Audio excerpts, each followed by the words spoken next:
পৃথিবীতে অনেক ছেলেই আছে যারা কখনো ভাবতেই পারেনি তাদের কপালে একটা সময় আসবে যা নীরবে কাঁদাবে। সময় তাকে টেনশনে রাখবে, আর এটা হয় একমাত্র একজন শখের নারীর কারণে। মনে রেখো, তুমি যাকে ভালোবাসলে না, ছুঁড়ে ফেলে দিলে, তাকেই কোনো না কোনো একজন পেয়ে কুড়িয়ে নিবে। আমি মনে করি নারীর রূপ কিছুই না, ভাগ্যটাই আসল। এই যে দেখুন, কত সুন্দরীদের স্বামী পরকীয়া করে, অথচ দেখুন আপনার পাশের বাড়ির ভাবিটা কত অসুন্দর, কিন্তু তার স্বামী তার কথায় ওঠে আর বসে। এটাই তো ভাগ্য। জীবনে সকলকেই ক্ষমা করবেন, কিন্তু দুই ধরনের মানুষকে জীবনে কখনোই ক্ষমা করবেন না।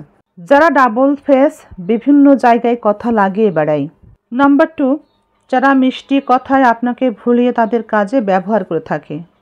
এই দুই শ্রেণীর মানুষের সাথে কখনোই আর মিশবেন না, কখনোই তাদেরকে আর দ্বিতীয়বার সুযোগ দিবেন না, যদি একবার তাদেরকে বুঝতে পারেন। আপনার জীবনে এই দুই ধরনের মানুষকে আর কখনোই তাই সুযোগ দিবেন না। ফেরাউন এত বড় জালিম হওয়া সত্ত্বেও আসিয়া কিন্তু তার কাছেই থেকে গেল। তবে এটা কি জানেন, ফেরাউন জালিম ছিল, চরিত্রহীন না।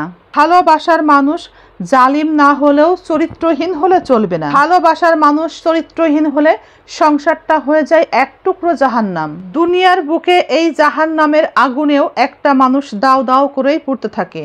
আমার যাকে সব থেকে বেশি দরকার ছিল সে হচ্ছে তুমি, কিন্তু শেষ পর্যন্ত তুমি আমাকে শিখিয়ে দিয়েছো আমাকে আর কারো দরকার নেই। তোমার অভাবে শ্বাস বন্ধ হয়ে আসে। সবটা দুর্বলতা তুমি হয়তো জানো, কিন্তু আমাকে দুঃখ দেবার অধিকার তোমাকে তো দেয়া হয়নি। ভাগ্যবতী আমি আর হতে পারলাম কই? বাহিরের মানুষকে গুরুত্ব দিতে গিয়ে আমার অনুভূতি বোঝার বিবেক তোমার আছে আজ আর কই? দুই ধরনের মেয়েদের সাথে কখনো সম্পর্ক রাখতে নেই। লোভী প্রকৃতির মেয়েদের সাথে সম্পর্ক রাখতে নেই, কারণ তারা যখন তখন আপনার সম্মান নিয়ে খেলা খেলতে পারে। পরিবারের কাছে, সমাজের চোখেও ছোট হয়ে যাবে, তার কারণেই আপনি অসম্মানিত হবেন। 2, যে মেয়ে আপনার সাথে সম্পর্ক রাখার পরেও তৃতীয় কোনো ব্যক্তি বা পুরুষের সাথে সম্পর্ক রাখে এবং তাকে বেশি গুরুত্ব দেখায়, পর পুরুষকেই বেশি গুরুত্ব দিয়ে থাকে, স্বামীর কথা অমান্য করে চলে। জলে নৌকা থাকুক তাতে কোনো ক্ষতি নাই, কিন্তু নৌকায় যেন জল না থাকে।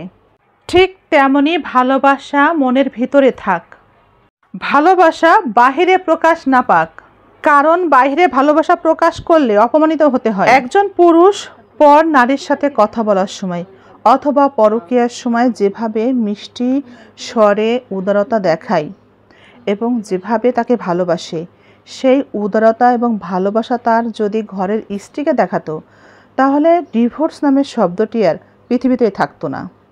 কোনো বিবাহিত নারী নতুন করে যদি অন্য পুরুষকে ভালোবেসে ফেলে, তবে বুঝে নিও সে নারী বিবাহিত জীবনে অবহেলিত ছিল না। নারীটি আসলে বেঈমান এবং চরিত্রের দোষ ছিল।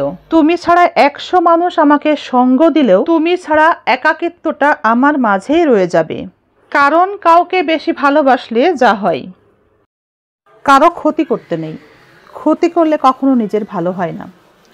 পরের ক্ষতি করার নেশা যদি একবার কারো পেয়ে বসে, তাহলে নিজের অস্তিত্ব ধ্বংস না হওয়া পর্যন্ত তার হুঁশ ফেরে না। পরের ক্ষতি করাটা একদমই উচিত না। পরের কখনো ক্ষতি করতে নেই।